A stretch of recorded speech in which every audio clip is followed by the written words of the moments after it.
ये वीडियो जो है बेसिकली डील करेगी नेपोलियन बोनापार्टे के शॉर्ट लाइफ के बारे में इन शॉर्ट, और उसके कोड के बारे में जो उसने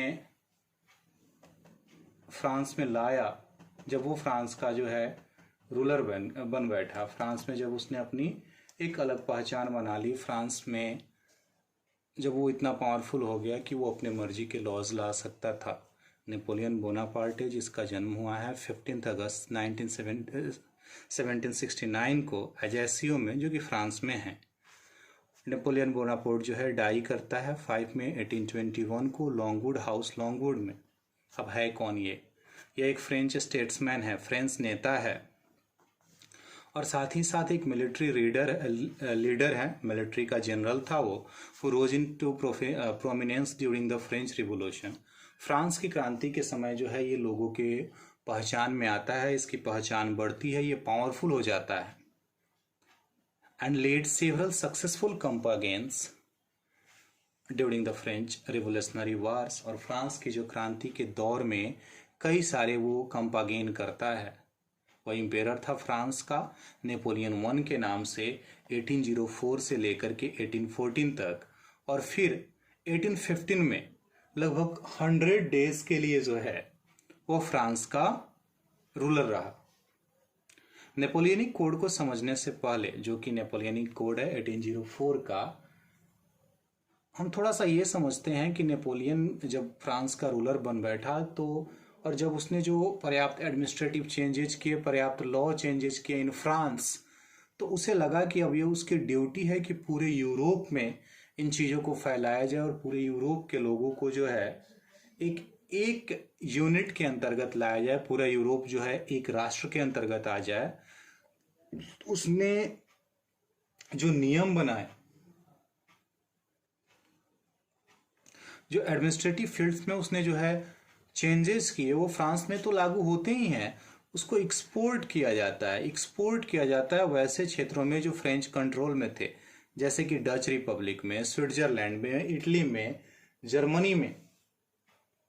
और इसमें क्या था, इसमें जो कोड था उसमें मुख्य जो चीज़ें थी वो ये थी, law should be based on reason and common sense, कि लॉ जो है वो रीजन पे बेस्ड करेगा, लॉ जो है वो कॉमन सेंस पे बेस्ड करेगा।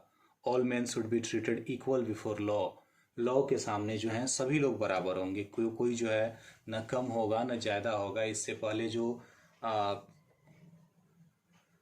प्रिविलेजेस मिलते थे बेस्ड ऑन बर्थ फ्रांस में, उसको उसने डीड अवे किया, उसने उसको छोड़ दिया और सभी लोगों को इक्वल किया लॉ के सामने, लोगों को फ्रीडम्स दी। एडमिनिस्ट्रेटिव डिवीजन को सिंप्लीफाई किया, और साथ ही साथ जो फ्यूडियल सिस्टम था, पहले का जो टैक्सेशन सिस्टम था, उसको उसने एबोलिश किया। यहाँ तक कि लोगों को उसने राइट टू प्रॉपर्टी भी दी। और साथ ही साथ पहले के जो मोनोरियल ड्यूज होते थे पेजेंट्स के, उनको जो है फ्री किया, इक्वालिटी की स्थापना करी। शहरों में भी उसने क्या किया, और शहरों में भी उसने जो है पुराने रिस्ट्रिक्शंस को हटा दिए, ट्रांसपोर्ट और कम्युनिकेशन सिस्टम को इम्प्रूव किया।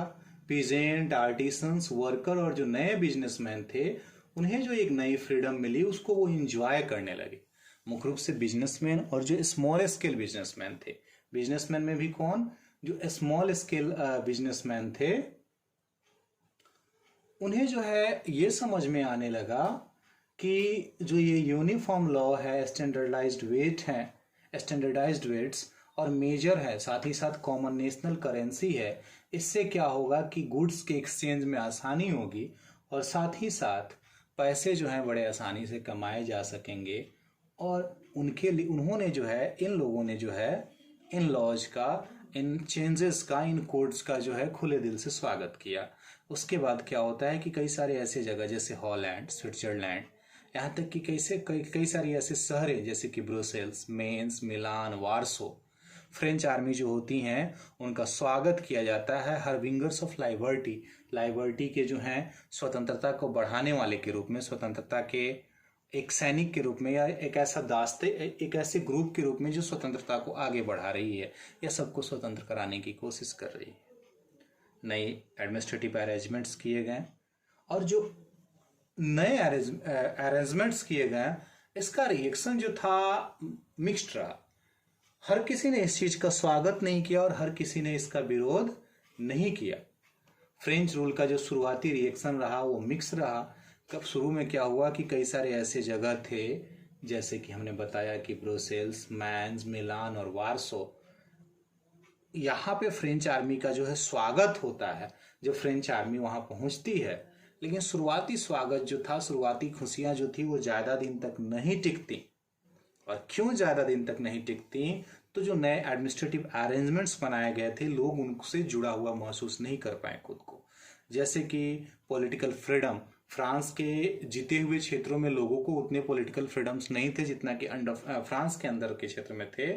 टैक्स बढ़ा दिया गया उन क्षेत्रों पे जिसको नेपोलियन ने जीता या जिसको उसने अपने अधिकार में लिया, जिसके साथ उसने मित्रता करी, जैसे भी किया उसने उन पे टैक्स बढ़ा दिया। यहाँ तक कि सेंसरशिप भी लगा दिया कि आप पार्टिकुलर गुड का प्रोडक्शन कर सकते हैं, आप पार्टिकुलर गुड का प्रोडक्शन नहीं कर सकते हैं, ताकि मेड इन फ्रांस वाली चीजों को जो है ज्यादा से ज्यादा प्राथमिकता दी जाए। Conscription into French army required कर दिया गया। अब फ्रांस को बहुत बड़े क्षेत्र को जीतना था, तो नेपोलियन ने सोचा कि सैनिक कहाँ से आएंगे, तो उन्होंने जो है उन सभी क्षेत्रों के लोगों को जो है मजबूर कर दिया कि वो फ्रांस की आर्मी में कुछ दिन फ्री में सेवा करे, ताकि रेस्ट ऑफ यूरोप को जीतने में जो है उसे आसानी हो सके। इन कारणों से लोग जो है उसके अगेंस्ट गए।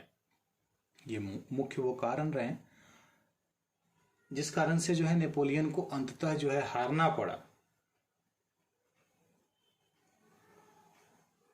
1813 में 1830 में जो लिप्जिग की लड़ाई होती है ब्रिटेन के खिलाफ, उसमें जो है नेपोलियन हारता है और फिर वापस लौटता है वो फ्रांस की तरफ, और रास्ते में धीरे धीरे वो अपने सारे जीते हुए क्षेत्रों को हार जाता है।